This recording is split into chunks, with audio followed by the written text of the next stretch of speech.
আজকে সর্বশেষ যে বিষয়টি নিয়ে আলোচনা করব তা হলো আল্লাহর উপর সম্পূর্ণ ভরসা রাখবেন। তবে কেউ কেউ এই কথা বিশ্বাস করতে চান না যে আল্লাহ তাদের কথা শোনেন কিংবা শুনবেন। এর কারণ হচ্ছে তারা অনেক দিন যাবৎ জীবন সংঘর্ষে লিপ্ত।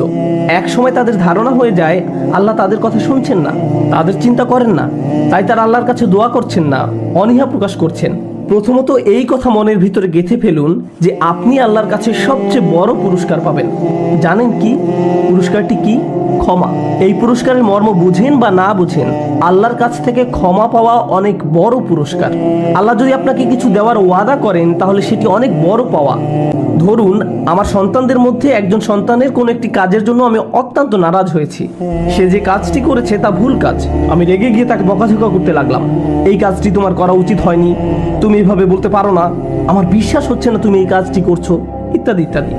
বকা খাওয়ার পর ছেলে তার রুমের দিকে গেল কাঁদতে কাঁদতে। ঘরে বসে সে আমার জন্য সুন্দর একটি কার্ড বানালো আর লিখলো, আব্বা আমি তোমাকে ভালোবাসি। বানানোর পর কি মনে হয় কার্ডটি কি সে আমাকে দিয়েছে? না, সে কার্ডটি দুমড়ে মুচড়ে ডাস্টবিনে ফেলে দিতে চায়।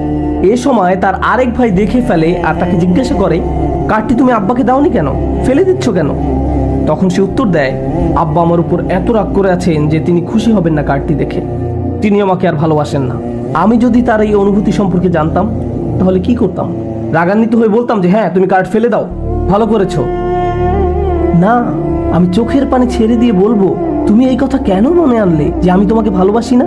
হ্যাঁ তুমি ভুল করেছো, তুমি খারাপ কাজ করেছো, কিন্তু তুমি তো আমার আদরের সন্তান। তুমি হাজার ভুল কাজ করলেও আমি তোমাকে ভালোবাসি এবং ভালোবাসবো। আমি রাগ করলেও তোমার প্রতি আমার ভালোবাসা কমে যাবে না।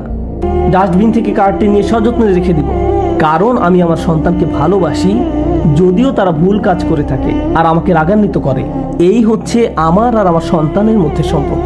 এবার বলবো আমার আর আল্লাহর মধ্যে সম্পর্ক। আমিও তো আল্লাহর কোনো কাজ ঠিকমতো করি না, তালগোল পাকিয়ে ফেলি, এতে আল্লাহ রাগান্বিত হন।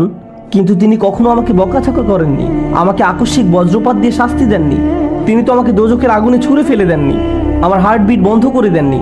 আমি যখন মিথ্যা বলছি কখনোই আমাকে শাস্তিস্বরূপ জবান বন্ধ করে দেননি।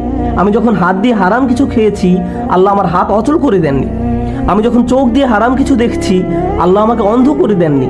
আল্লাহ ক্রমাগত তার রহমত দিয়েই যাচ্ছেন, আর আমি রহমত পাওয়ার পরও বলে যাচ্ছি আল্লাহ আমাকে আর ভালোবাসেন না। তিনি আমাকে ভালোবাসতেন, কিন্তু এখন যেহেতু আমি খারাপ হয়ে গিয়েছি ভালোবাসাটা আর নেই, তাই আল্লাহর কাছে দোয়া করার কোনো কারণ খুঁজে পাচ্ছি না।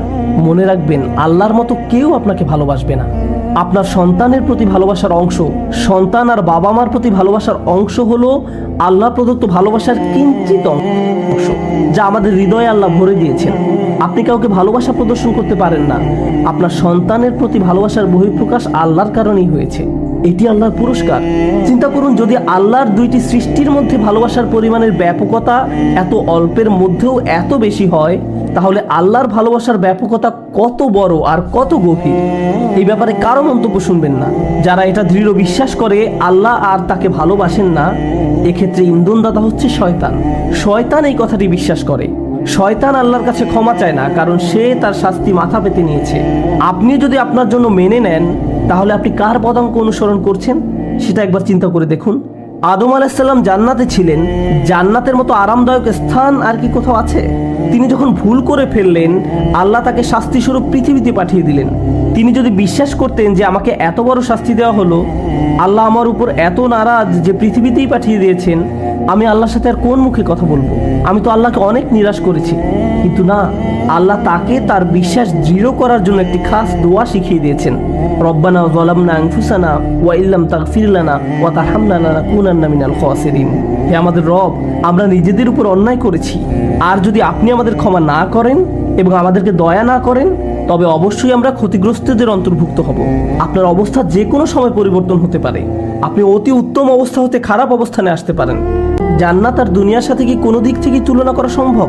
আদম আলাইহিস সালাম দুনিয়াতে আসার পরও আল্লাহর খুব সন্নিকটে ছিলেন, কারণ তিনি আল্লাহর কাছে সব সময় দোয়ায় লিপ্ত ছিলেন। দোয়ার উপর কখনোই বিশ্বাস হারাবেন না। আল্লাহ নিজেই বলছেন, উজিবু দাওয়াতাদ দাঈ ইযা দাআন। আমি আহ্বানকারী ডাকে সাড়া দেই যখন সে আমাকে ডাকে। এটা আল্লাহর ওয়াদা। আপনি যখন দোয়া করবেন আপনার প্রথম দোয়া হওয়া উচিত আল্লাহর কাছে ক্ষমা প্রার্থনা। এমন উদাহরণও আছে যে একটি জাতি চরম পাপ কাজে নিমজ্জিত এবং সেই জাতির ধ্বংস করে দেওয়া অনিবার্য সত্ত্বেও আল্লাহ সেই জাতিকে ধ্বংস করছেন না, কারণ সেই জাতির মধ্যে এখনো কিছু লোক আছে যারা প্রতিদিন আল্লাহর কাছে ক্ষমা প্রার্থনা করছে।